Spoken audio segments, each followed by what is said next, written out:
किसी भी अम्ल का पीएच मान लें, फैक्ट है, वो याद रखना पड़ता है, या जो किताब में लिखल है वो आपको याद रखना पड़ेगा। नहीं तो फिर एक्सपेरिमेंटली निकालो, एक्सपेरिमेंट करके।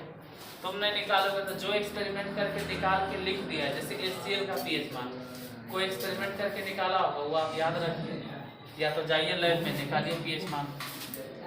फिलहाल आज के टॉपिक था अम्ल एवं क्षारक में। लिखो अम्ल एवं क्षारक में अंतर। अम्ल एवं क्षारक में अंतर। तो अगर किसी दिन छूट जाता है, नहीं आते तो ये बहाना नहीं करना कि हम कहीं भी नहीं खेलते, अरे नहीं आए थे यूट्यूब पे पढ़ा है। अभी फिलहाल पिछला 3-4 क्लास में हम थंबनेल नहीं बना रहे हैं। हाँ ऐसा ही अपलोड टाइम ही मिल रहा है। पीछे लगता तकरीबन 3 क्लास में थंबनेल नहीं बना होगा, कई दिन से नहीं बन रहा। कल जो डाले तो उसमें थंबनेल नहीं था, पिछला दूगो में थंबनेल नहीं। हाँ दूगो में थंबनेल है, तो बाकी में थंबनेल है ना, जिसमें थंबनेल है, जिसमें थंबनेल माने पोस्टर है, उसमें लिखल रहेगा कि हाँ भाई इसमें कोची है। जैसे मान लो फिनोक्थिलीन के बारे में हमको पढ़ना, तो ऊपर लिखल रहेगा फिनोक्थिलीन, वहाँ जाके पढ़ लो। तुमको डाउट हो रहा है मिथाइल ऑरेंज, तो मिथाइल ऑरेंज ऊपर लिखल है, मिथाइल ऑरेंज के बारे में पढ़ लो। और जिसमें नहीं लिखा है उसमें तो उसमें खैर हम क्या कर सकते हैं, लिख देंगे टाइम मिलेगा तो। फिलहाल अभी अम्ल और क्षारक में अंतर। अम्ल क्या है तो खैर सबके मालूम है, वैसा पदार्थ जो स्वाद में खट्टा होता है। अब ये सभी पदार्थ जो स्वाद में खट्टा होता है, आर्हेनियस के हिसाब से अगर बोलोगे तो आर्हेनियस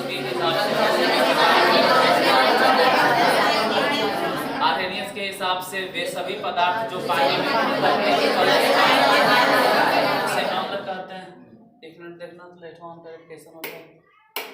फर्स्ट क्लास के लिए एगो ये वाला नहीं ये और वाले ये वाला हां दोनों ठीक है। अच्छा कोई बात नहीं, तो ठीक है। परछाइयां, हाँ कोई बात नहीं, परछाइयां अच्छाइयां है तो परछाइयां तो परछाइयां के परछाइयां रहेगा। वे सभी पदार्थ जो पानी में घुलने पर तेज क्षारक में सभी पदार्थ 2-3 को कीवर्ड्स तो नहीं खुद समझ गए। एगो कीवर्ड्स तो नहीं अपने बता दिए H+, अब दूसरा OH, 2 को अंतर तो नहीं खुद बता दिए। एगो और बोल दिए कि स्वाद में खट्टा होता है, और इस स्वाद में 2 बार तो नहीं बता दिए। खट्टा है ये वाला, OH+ साइन देता है OH। लिखो लिखाते हैं। हाँ एक बात और तो नहीं खुद बोल रहे हो, कभी बोल रहे इसका पीएच मान 7 से कम होता है। किसका? अम्ल का। इसका पीएच मान ज्यादा होता है। देखो यहाँ जो पढ़ाते हो ठीक है, दोबारा रिवीजन के लिए नहीं, आज नहीं तो कल है, 1 दिन 2 दिन बाद जाके यूट्यूब पे देख लो। कैसे देखना है? 2x पे देखो, 2x पे देखो कि अजीब लगता है, जल्दी 2x पे देखो। नॉर्मल स्पीड पे नहीं देखना है, मत देखो। कहाँ करते तो नॉर्मल देखो, 2x पे देखो। हमरा तो 2x पे देखे मजा आता है, एकदम मन 2x पे। हाँ तो 2x पे देखो ना, थोड़ा तो सिर्फ सुनना है, ऐसा पूरा समझ गए कि 2x पे देखो। 3 पॉइंट। पहला क्या, अम्ल H+ देता है, जबकि क्षारक अम्ल स्वाद में खट्टा होता है, जबकि क्षारक स्वाद में कड़वा होता है। अम्ल का पीएच मान 7 से। अब इसको सही से लिख लेना। एक चीज और, लिटमस वाला भी बोल सकते हो। अम्ल क्या करता है? ब्लू लिटमस पेपर को किसमें कन्वर्ट करता है? लाल में। और क्षारक क्या करता है? ब्लू में कन्वर्ट कर देता है। और पूछेगा वो बात, मिथाइल ऑरेंज के भी पढ़ा सकते हैं, उसमें मतलब डाल सकते हैं। मिथाइल ऑरेंज अगर ले तो मिथाइल ऑरेंज अम्ल में जाने के बाद कैसे मिलेगा? मिथाइल ऑरेंज हमको अंतर ही बताना है। तो मिथाइल ऑरेंज जैसे ही अम्ल में आता है कैसा हो जाएगा, वही मिथाइल ऑरेंज अगर क्षारक के संपर्क में आएगा ना तो मिथाइल ऑरेंज की कलर कैसा हो जाएगा, पीला। तो 3 पॉइंट हो गए, ऐसे ही लिख देना। लिखो अम्ल एवं क्षारक में निम्नलिखित अंतर है। अम्ल एवं क्षारक में निम्नलिखित अंतर है। एक तरफ अम्ल एक तरफ क्षारक। अम्ल में लिखोगे अम्ल का स्वाद खट्टा होता है, अम्ल का स्वाद खट्टा होता है, जबकि क्षारक का स्वाद, अम्ल का स्वाद खट्टा होता है,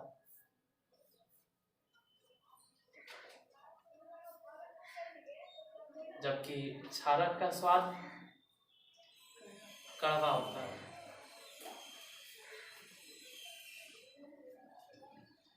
अम्ल का स्वाद खट्टा होता है जबकि क्षारक का स्वाद कड़वा होता है। और वो कहाँ है, एक और अम्ल का स्वाद खट्टा होता है, क्षारक का स्वाद कड़वा होता है। पहला पॉइंट हो गया। दूसरा नंबर, अम्ल का पीएच मान, अम्ल का पीएच मान 7 से कम होता है। अम्ल का पीएच मान 7 से कम होता है। अम्ल का पीएच मान 7 से कम होता है।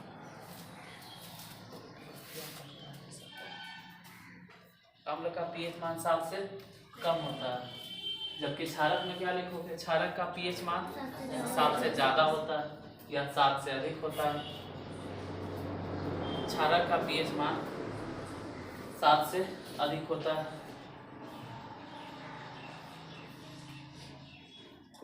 देख लिया।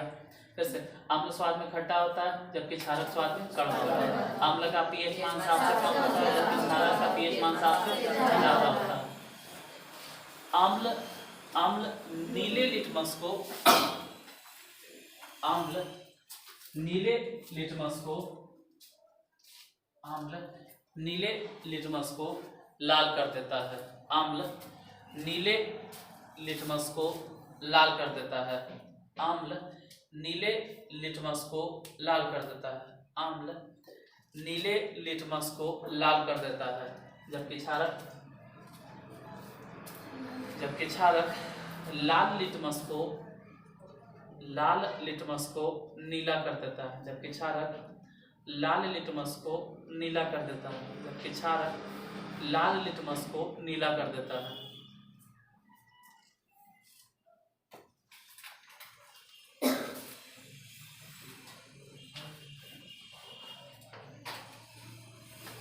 हो गया, क्या पॉइंट हो गया, 3 बोले। फिर से एक बार रिपीट कर देते हैं। अम्ल स्वाद में खट्टा होता है, क्षारक स्वाद में कड़वा होता है। अम्ल का पीएच मान 7 से कम होता है, क्षारक का पीएच मान 7 से कम होता है।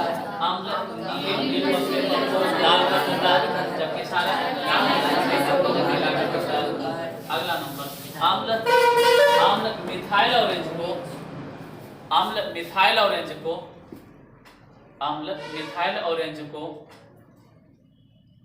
अम्ल मिथाइल ऑरेंज को, अम्ल मिथाइल ऑरेंज को लाल कर देता है। अम्ल मिथाइल ऑरेंज को लाल कर देता है, जबकि क्षारक, जबकि क्षारक मिथाइल ऑरेंज को, जबकि क्षारक मिथाइल ऑरेंज को पीला कर देता है। पीला नहीं है, हाँ पीला कर देता है। अम्ल मिथाइल ऑरेंज को लाल कर देता है जबकि क्षारक मिथाइल ऑरेंज को पीला कर देता है। एक पॉइंट और जो नहीं बोले उसमें लिखा है, हाँ अम्ल पानी में घोलने पर H+ आयन देता है। हाँ लिख लो, लिख लो। अम्ल पानी में घोलने पर H+ आयन देता है। अम्ल पानी में घोलने पर H+ आयन देता है। पढ़ावल सब चीज़ है, खाली लिखना है। इसमें इस तो नहीं पढ़ावल है, जितना है सब पढ़ा दिए, अब लिखना है। अम्ल पानी में घोलने पर H+ आयन देता है जबकि क्षारक पानी में घोलने पर OH- देता है। कई पॉइंट पर, पहला पॉइंट, अम्ल स्वाद में खट्टा होता है, क्षारक स्वाद में कड़वा होता है। अम्ल का पीएच मान 7 से कम होता है, क्षारक का पीएच मान 7 से ज्यादा होता है। अम्ल नीले लिटमस पेपर को लाल कर देता है जबकि क्षारक लाल लिटमस पेपर को नीला कर देता है। अम्ल मिथाइल ऑरेंज को लाल कर देता है, क्षारक जो है मिथाइल ऑरेंज को पीला कर देता है। उसके बाद है कि अम्ल पानी में घुलने पर प्लस आयन देता है, जबकि क्षारक पानी में घुलने पर माइनस आयन देता है। अब यहाँ पे एक चीज ऐसा ही है, तो कह सकते हैं कि अंतर है तो भाई अंतर जोड़ देते हैं। जब अम्ल को क्षारक के साथ अभिक्रिया करवाते हैं, तब अम्ल को क्षारक के साथ अभिक्रिया करवाते हैं तो वह उदासीन हो जाता है। किसके साथ? क्षारक के साथ। तो यही बात ये इधर है कि क्षारक को किसके साथ? अम्ल के साथ अभिक्रिया करवाते हैं तो उदासीन हो जाता है। तो ऐड कर दो अगला पॉइंट भी, अंतरे लिखना है तो उसमें जोड़ दीजिए कि जब अम्ल को, हाँ बोलो, उदासीन हो जाता है तो लवण कैसे? हाँ वही है, लवण बनाता है, उसी को न्यूट्रलाइजेशन करते हैं। उदासीनीकरण लिखा है, क्या है?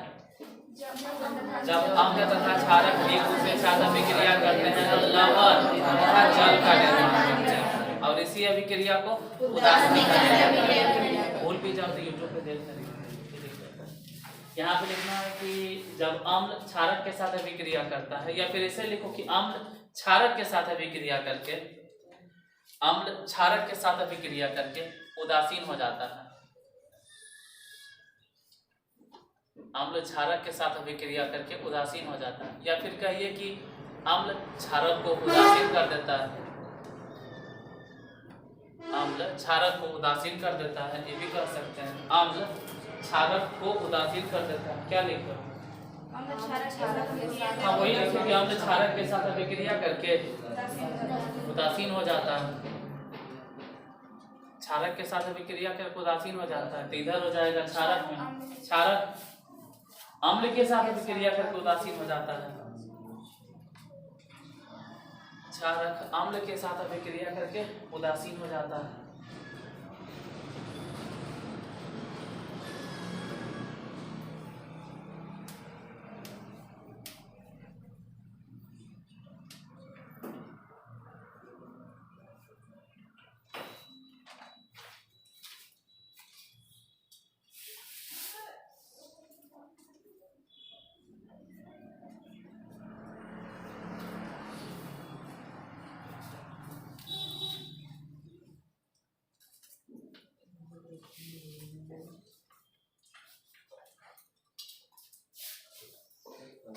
हो गया, बस इतने अंतर याद रखना है। एक दो पॉइंट रिपीट कर लेना है, एक दो बार रिपीट कर लो तो याद हो जाएगा। जैसे अम्ल स्वाद में खट्टा होता है, क्षारक स्वाद में खट्टा होता है, अम्ल का pH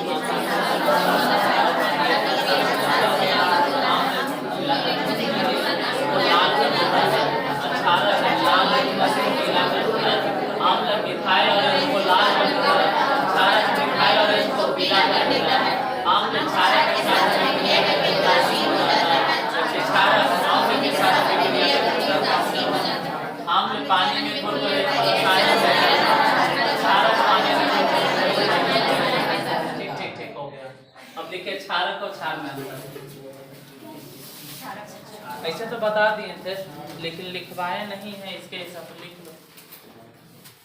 बताए हैं और पूरा अच्छा तरह से समझाया, कितना बार रिपीट भी किए हैं। क्षारक और क्षार में कई बार बोले हैं, तुम लोग के मालूम भी होगा। क्षारक बोलो, क्षारक पानी में घुला हुआ भी हो सकता है, लेकिन अगर क्षार बोल रहे हैं तो 100% लिख लो लिख लो लिख लो। क्षारक में लिखेंगे सभी क्षारक जल में विलय नहीं होते हैं, सभी क्षारक जल में विलय नहीं होते हैं, सभी क्षारक जल में विलय नहीं होते हैं। अब विलय या विलयन का मतलब अंतिमे में तो हम भूखे तो नियम ने बोले हैं, विलयन विलायक ये सब चीनी शरबत पानी हम बोले होंगे। सभी क्षारक जल में विलय नहीं होते, मतलब सभी क्षारक जल में घुले हुए नहीं होते हैं, सभी क्षारक जल में विलय नहीं होते हैं। विलय नहीं लिखा जाता तो घुला हुआ लिख दो, नहीं कि सभी क्षारक जल में घुला हुआ नहीं होता, सभी क्षारक जल में विलय नहीं होते हैं। अर्थात उसी में लिख लो, अर्थात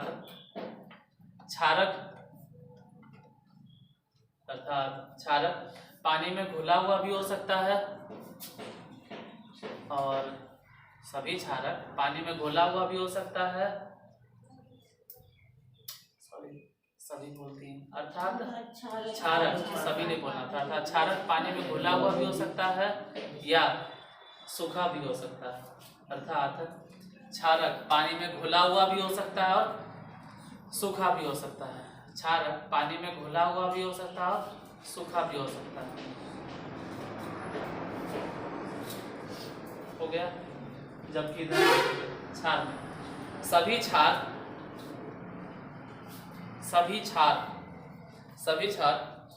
जल में विलय होते हैं। सभी क्षार जल में विलय होते हैं। सभी क्षार जल में विलय होते हैं। सभी क्षार जल में विलय होते हैं। अर्थात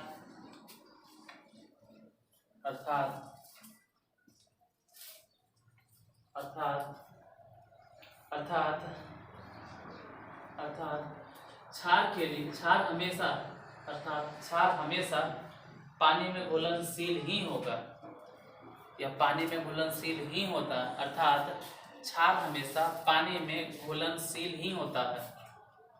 अर्थात क्षार हमेशा पानी में घुलनशील ही होता है। अर्थात क्षार हमेशा पानी में घुलनशील ही होता है। क्षार हमेशा पानी में घुलनशील होता है।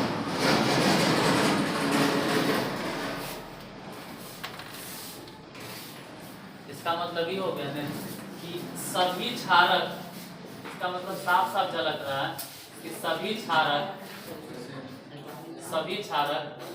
क्षार नहीं हो सकते हैं। सभी क्षारक क्षार नहीं हो सकते हैं। क्षारक में तो हो सकते हैं, क्षारक में तो सूखा भी हो जाएगा और गीला भी आ जाएगा, मतलब सभी हो। तो सब के सब क्षारक हम ही नहीं कह सकते हैं कि सभी के सभी क्षारक क्षार हो सकते हैं, लेकिन इधर कह सकते हैं कि सभी क्षार क्षार माने पानी में घुलल है। अब पानी में घुला हुआ तो क्षार बोलते हैं। अरे पानी में घुलल तो उसको क्षार के हम चाहे तो क्षारक बोल सकते हैं। इसका मतलब है सभी क्षारक क्षारक हो सकते हैं।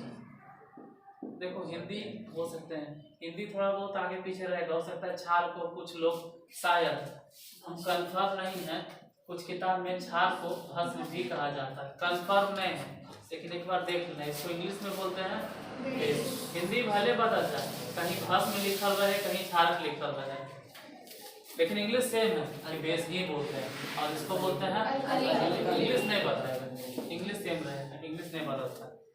हो गया यही 2 पॉइंट।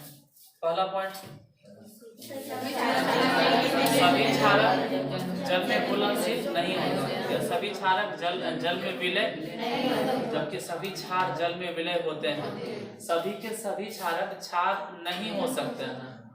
जैसे कि जो गीला है वही क्षारक ने कहलाएगा क्षार है, सूखा जो है वो क्षारक है लेकिन क्षार नहीं। तो सभी क्षारक क्षार नहीं होते, लेकिन सभी क्षार जितना है सब पानी में घुलल, तो पानी में अगर घुला हुआ है तो कहलाएगा क्या क्षार तो है ही है, क्षार के साथ साथ तो इतने हैं। इसके बाद कुछ प्राकृतिक अम्ल था, उसी कहे थे कि बता देंगे, चलो बताइए देते हैं प्राकृतिक अम्ल।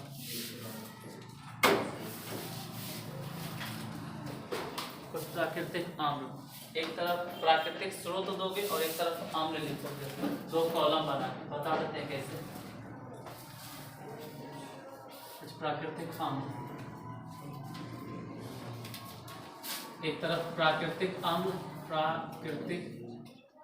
अम्ल हो जाएगा और दूसरे तरफ स्रोत हो जाएगा। एक तरफ प्राकृतिक अम्ल और एक तरफ स्रोत।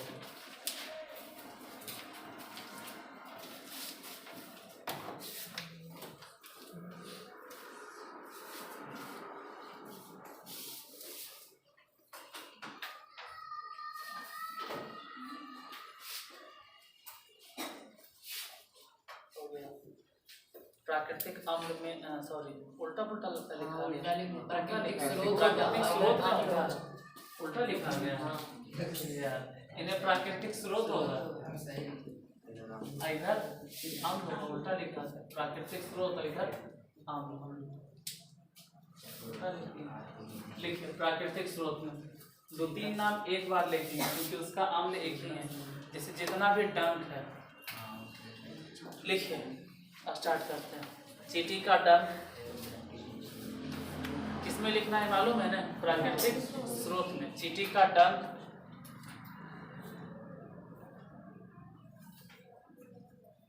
उसके बाद मधुमक्खी का डंक और उसके बाद नेटल का डंक। नेटल का डंक, नेटल माने बिरहनी जैसे कुछ। नेटल का डंक, चींटी का डंक, मधुमक्खी का डंक और नेटल का डंक। चींटी का डंक, चींटी का डंक, चींटी का डंक। दूसरे में क्या लिखो? मधुमक्खी का डंक। मक्खी कैसे लिखा था? मक्खी की कब है? कब है? मधुमक्खी का बोलेगा, हिंदी नहीं आता। तीसरा नंबर में नेटल का डंक। ये तीनों में डंक लगा है। चींटी का डंक, मधुमक्खी का डंक, नेटल का डंक। अब सांप के डंक का बिच्छू के डंक घरे मारते रहना कितना भी डंक। फिलहाल अभी अगर जितना डंक की बात करें तो तीनों के तीनों डंक तीनों के लिए सेम एसिड है। और कौन से एसिड है? मिथेनोइक अम्ल। याद हो जाएगा, 2-3 बार में याद हो जाएगा, ऐसा लिखने याद होगा। चींटी का डंक हो, मधुमक्खी का डंक हो या नेटल का डंक हो, सब में कौन सा अम्ल पाया जाता है? मिथेनोइक। खाली डंक याद रखूंगा, डंक में मिथेनोइक अम्ल। डंक में मिथेनोइक अम्ल। डंक माने मिथेनोइक अम्ल। 2-3 बार रिपीट करोगे याद हो जाएगा। लिख लो। चींटी का डंक, मधुमक्खी का डंक, नेटल का डंक, सभी डंक में मिथेनोइक अम्ल।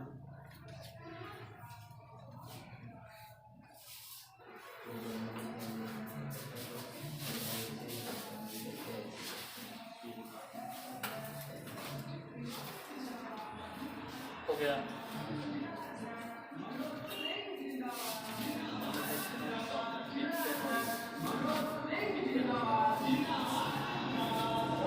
मिथेनोइक का ही कॉमन नाम होता है फॉर्मिक एसिड, फॉर्मिक अम्ल। इसका कॉमन नाम है फॉर्मिक एसिड। जैसे हम बोले मिथेनोइक अम्ल और कहीं और तुमको नजर आ गया मिथेनोइक को नहीं जानते भी हो, कार्बन उर्बन पढ़ाया है, यूट्यूब पे भी पढ़ा के डाले हैं। मिथेनोइक के मतलब होता है COOH और इधर भी H। जैसे जो पढ़ा है कार्बन उसको मालूम होगा, carbon double bond oxygen NaOH, इसी को बोलते हैं हम लोग कार्बोक्सिलिक एसिड। कार्बोक्सिलिक एसिड की क्लास है। अब इधर डिपेंड करता है कि आपको क्या लगाना है, या तो हाइड्रोजन लगा दो या तो कार्बन लगा दो। कुछ ई माइनस नहीं है, ये बॉन्ड है। ये क्या है? यहाँ अगर हाइड्रोजन लगा देंगे तो इसको हम लोग बोलेंगे, इसका कॉमन नाम होता है, इसका कॉमन नाम हो गया फॉर्मिक एसिड। और IUPAC नेम अगर बात करें तो इसी को बोलते हैं हम लोग मिथेनोइक। मिथेनोइक अम्ल। अब ये सब कहाँ सिखा रहे हैं सर? ये सब सिखा रहे हैं तो सब कार्बन में। तो याद रखो कि मिथेनोइक अम्ल, इसी को क्या बोला जाता है? फॉर्मिक। कोई भी डंक उठा ले, चींटी का डंक, मधुमक्खी के डंक या तो नेटल के डंक, बिच्छू के भी डंक, इवन डंक अगर किसी भी, हाँ इवन बिच्छू के भी डंक। अगर डंक ऐसे एक बार सर्च कर लीजिएगा आप भी कि डंक, बिच्छू के डंक में क्या होता है। मेरे हिसाब से डंक तीनों डंक में जो भी डंक है, बिच्छू का डंक भी नेटल की तरह ही रहता है।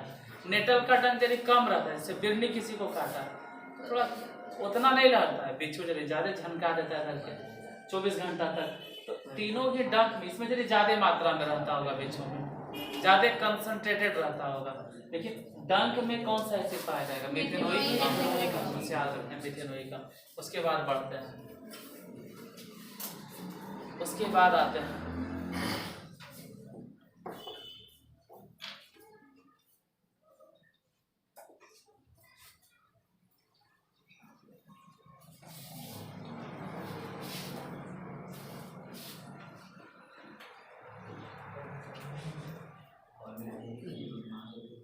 उसके बाद देखोगे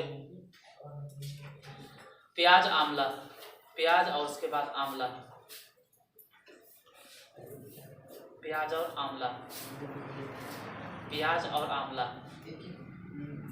एक ही लिखो, अलग लिखो, कोई फर्क नहीं पड़ता है। क्यों? क्योंकि अलग भी लिखोगे तो कोई खास असर नहीं पड़ेगा। चाहे प्याज लिखो और बाद में लिखो आंवला। हम प्याज की बात करें चाहे आंवले की बात करें, दोनों में आम्ल सेम है।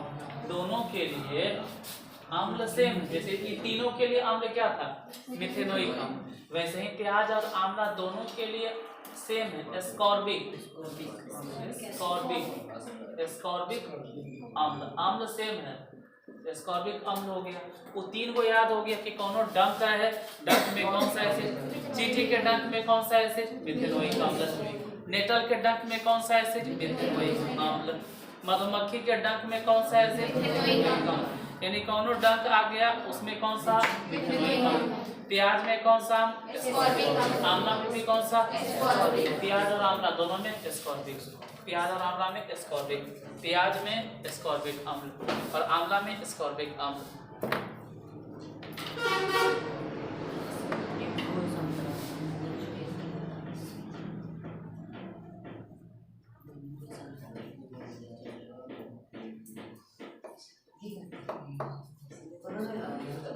हो गया।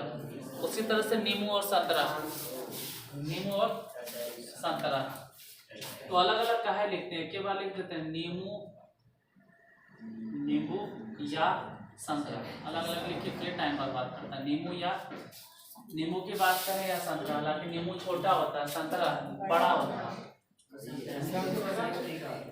अरे नींबू छोटा, संतरा बड़ा, दोनों में कौन सा एसिड? दोनों में सेम एसिड है, नाम है साइट्रिक एसिड। दोनों में सेम एसिड कौन सा? नाम बताइए। साइट्रिक, साइट्रिक अम्ल, साइट्रिक अम्ल। नींबू में कौन सा अम्ल? साइट्रिक अम्ल। संतरा में कौन सा अम्ल? साइट्रिक अम्ल। नींबू में भी साइट्रिक अम्ल और संतरा में भी साइट्रिक अम्ल। नींबू में साइट्रिक अम्ल, संतरा में साइट्रिक अम्ल। चींटी का डंक, इसमें कौन सा अम्ल होगा? मिथेनोइक अम्ल। नेटल के डंक में मिथेनोइक अम्ल।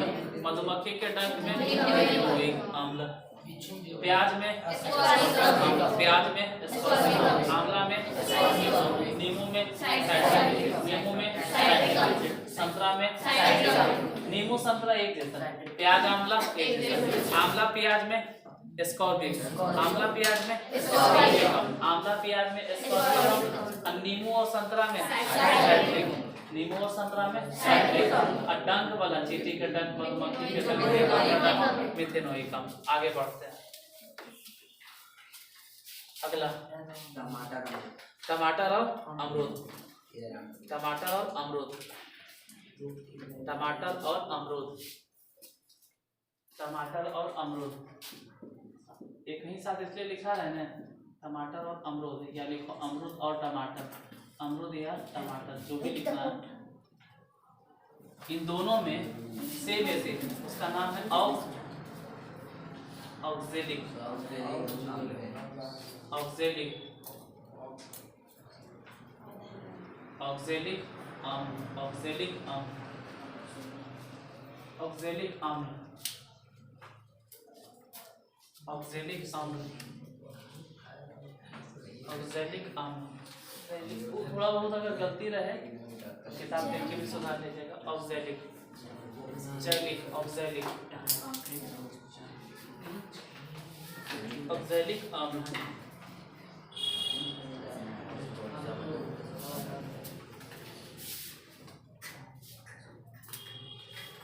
देखो एक दो ट्रिक बना भले आ सकते, सब के अंदर तो ट्रिक बना लोगे ना, तो फिर बोल सब बोल, सब में ट्रिक अगर लगावे लगे तो फिर बोल, सब जगह ट्रिक नहीं लगा,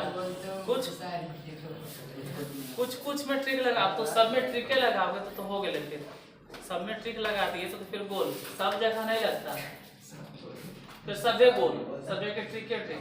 तो डंक वाला चलो भाई, डंक रिपीट करते करते आप हो जाएगा। चींटी का डंक, मधुमक्खी का डंक, नेटल का डंक, जितना भी डंक था उसके बाद में प्याज में, आंवला में, नींबू या संतरा में, नींबू में भी साइट्रिक अम्ल और संतरा में भी साइट्रिक अम्ल, अमरूद में ऑक्जेलिक एसिड और टमाटर में भी। बाकी तो आप पे डिपेंड करता है कितना याद रखते हो। नेक्स्ट उसके बाद अब सब अजीब अजीब आएगा, सब अलग अलग, तो थोड़ा सा संभाल के लिखेंगे, ठीक है। जैसे इमली, इमली इमली को इंग्लिश में बोलते हैं टर्मेरिक, टर्मेरिंड, टर्मेरिंड इंग्लिश में बोलते हैं टर्मेरिंड, तो इंग्लिश में बोलते हैं टर्मेरिंड, तो वैसे ही कुछ याद रखेंगे। टर्मेरिंड इमली बने होता है टर्मेरिंड, इंग्लिश में टर्मेरिंड, हिंदी कुछ वैसे ही होगा टर्मेरिंड। टर्मेरिंड मतलब टार्टरी जैसे कुछ होगा, टार्टरिक एसिड, टार्टरिक अम्ल, टार्टरिक अम्ल। प्रोनाउंसिएशन के पीछे इतना नहीं भागना है कि क्या हो सकता है थोड़ा बहुत गलती हो जाए। टार्टरिक एसिड या टार्टरिक अम्ल, यहाँ हिंदी बोलना है, इंग्लिश में तो कुछ और हो सकता है प्रोनाउंसिएशन। टार्टरिक अम्ल, टार्टरिक अम्ल।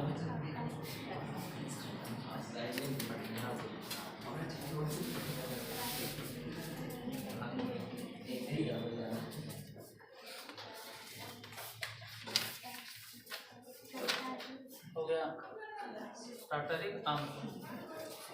फिर से चींटी के डंक में, मधुमक्खी के डंक में, डेंटल के डंक में, प्याज में, आंवला में, नींबू में, संतरा में, अमरूद में, टमाटर में, इमली में। और किसी के भी घर जाओ ना तो पानी दे चाहे नहीं दे, अगर चाय दे दिया तो बहुत अच्छा आदमी। अजीब है यार, मतलब पहले के समय में आदमी के पानी देता था, हाँ भाई एक गिलास एक लोटा पानी पूछा, आज के समय में एक गिलास चाहिए नहीं पूछा होता है। अजीब है यार, चाहिए टॉनिक है ना, चाय टॉनिक है तो टॉनिक समझ लिया चाहिए कि टॉनिक। अब चाय कौन सा एसिड है भाई, चाय में कौन सा अम्ल पाया जाता है, टॉनिक अम्ल। टॉनिक है, टॉनिक नहीं है, मतलब सबको लगता है टॉनिक जैसा, तो ठीक है भाई टॉनिक अम्ल। चाय कौन सा अम्ल, चाय में कौन सा अम्ल पाया जाता है, टॉनिक अम्ल, टॉनिक अम्ल।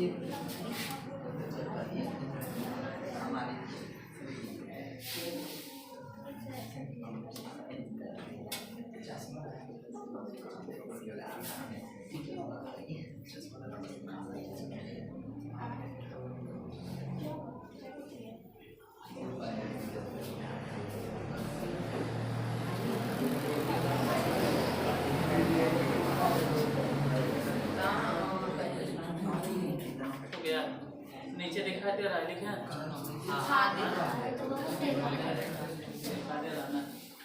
अनार फल है, अनार फल है, अनार फल है। अमरूद भी फल है, अमरूद था फल लेकिन ऑर्गेनिक हो गया। अनार थोड़ा सा अच्छा फल है, मतलब अनार से कैंसर का भी इलाज हो जाता है। कहा जाता है कि जिसको कैंसर होता है ना उसको अनार देना चाहिए, कैंसर वाला आदमी को भी अनार के लेते रहना चाहिए। अनार तो अनार फल है, इसलिए अनार हो गया फॉलिक अम्ल। अनार फल है तो अनार हो गया फॉलिक अम्ल। फॉलिक नहीं होगा, फोलिक होगा, ये वो होगा फोलिक अम्ल, फोलिक अम्ल, फोलिक अम्ल।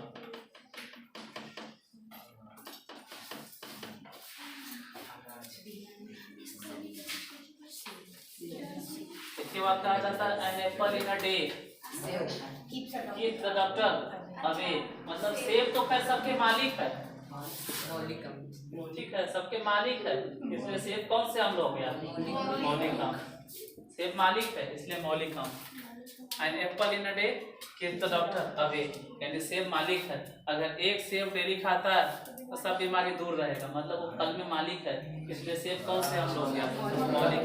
और अनार तो फल है अच्छा है इसलिए फॉलिक अम्ल। अमरूद और टमाटर कौन सा अम्ल, ऑक्जेलिक अम्ल।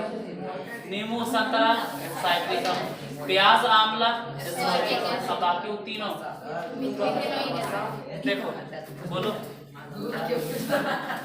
देखो ये तीनों के तीनों, ये तीनों एक साथ डंक है, डंक में प्याज आंवला, नींबू संतरा, टमाटर अमरूद और इमली में चाय तो टॉनिक है, अनार फॉलिक है, सेब तो मौलिक है, सेब मौलिक है, अनार फॉलिक है और चाय टॉनिक है। तीनों याद हो जाएगा। चाय टॉनिक, हाँ मतलब टॉनिक है, टॉनिक टॉनिक ऐसा। चाय टॉनिक है, अनार फॉलिक है और सेब चाय टॉनिक, अनार फॉलिक, सेब फॉलिक। इमली टार्टारिक, टर्मेरिक है तो टार्टारिक एसिड। अमरूद और टमाटर ऑक्जेलिक, ऑक्जेलिक। अमरूद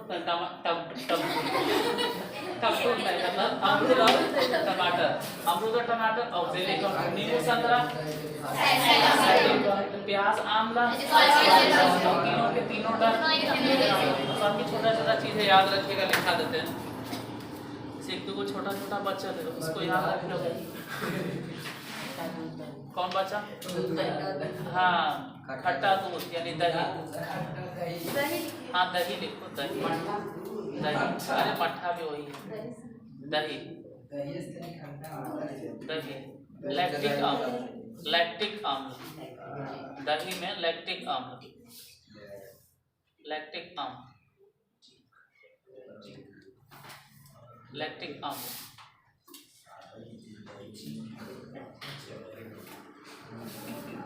लैक्टिक अम्ल। दही के बाद कौन बचा है? वसा। वसा में लिख लो अस्टियरिक अम्ल, अस्टियरिक अम्ल, अस्टियरिक अम्ल। वसा में अस्टियरिक अम्ल। और कौन बच गया? मक्खन। मक्खन में ब्यूटेनोइक अम्ल, ब्यूटेनोइक अम्ल। देखो दही तो याद रखना पड़ेगा, दही कोई छोटा मोटा चीज है, दही एग्जाम में आता है। दही में कौन सा? लैक्टिक याद रखना पड़ेगा। नहीं लिखे क्योंकि नीचे नहीं दिखेगा।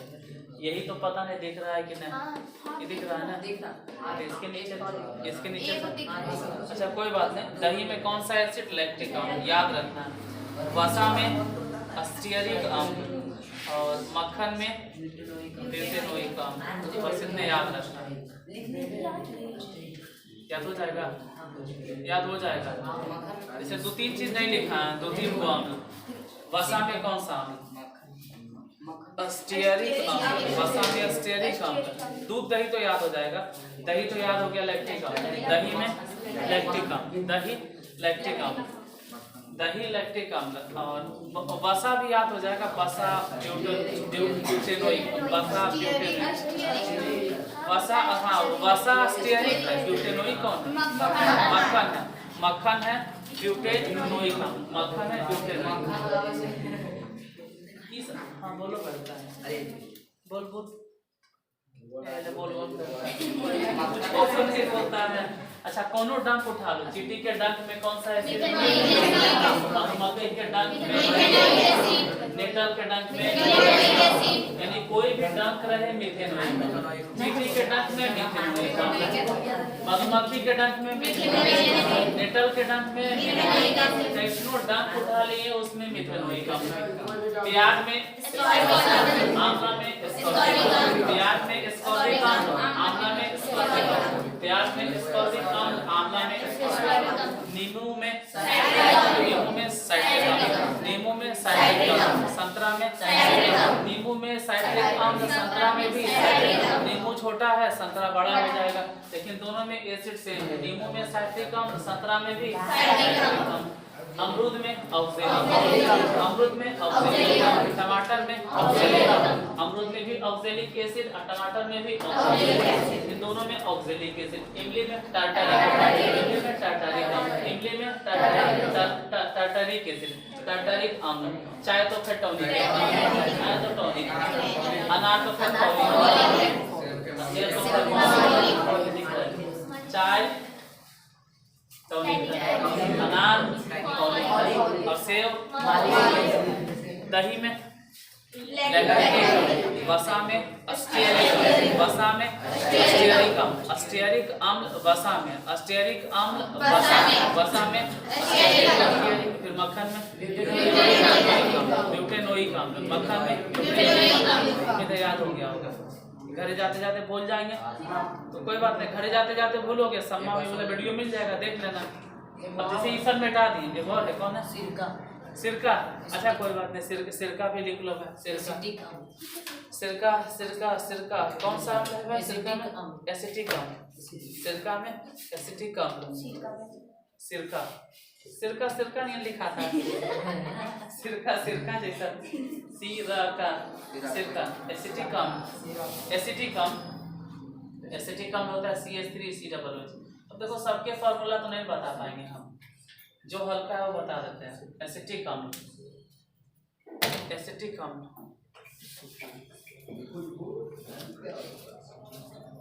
एसिटिक अम्ल, बोर्ड एकदम सादा है, तब वो तुमको याद हो गया होगा पूरा जो लिखल था, पूरा मिटा दिए ना। फिर भी आंख बंद करके, कान नहीं बंद करना, आंख बंद करके सोचोगे तो भी तुमको सब चीज लिखल का दिखाई देगा। पहले चीटी के डंक था, पंखे के डंक था, मेटल का डंक था, यानी तीनों तरह के डंक में मिथिल। उसके बाद क्या था? प्याज रहते चाहे आंवला रहे, दोनों में प्याज में भी एस्कॉर्बिक अम्ल, आंवला में भी एस्कॉर्बिक अम्ल। उसके बाद था नींबू में भी साइट्रिक अम्ल और संतरा में भी साइट्रिक अम्ल। उसके बाद अमरूद और टमाटर, अमरूद में भी ऑक्जेलिक एसिड, टमाटर में भी ऑक्जेलिक एसिड। उसके बाद फिर इमली में टार्टरिक एसिड, उसके बाद फिर चाय में टैनिक एसिड, और अनार में और सेब में, दूध में, दही में लैक्टिक अम्ल, और वसा में और मक्खन में और अभी सिरका याद हो गया। अगर लगे भूल जाओ दोबारा वीडियो देखते हैं, याद हो जाएगा। आज के लिए इतना ही। हाँ, आज के लिए इतना ही। अगर क्लास अच्छा लगा हो ठीक है, पढ़ाई करना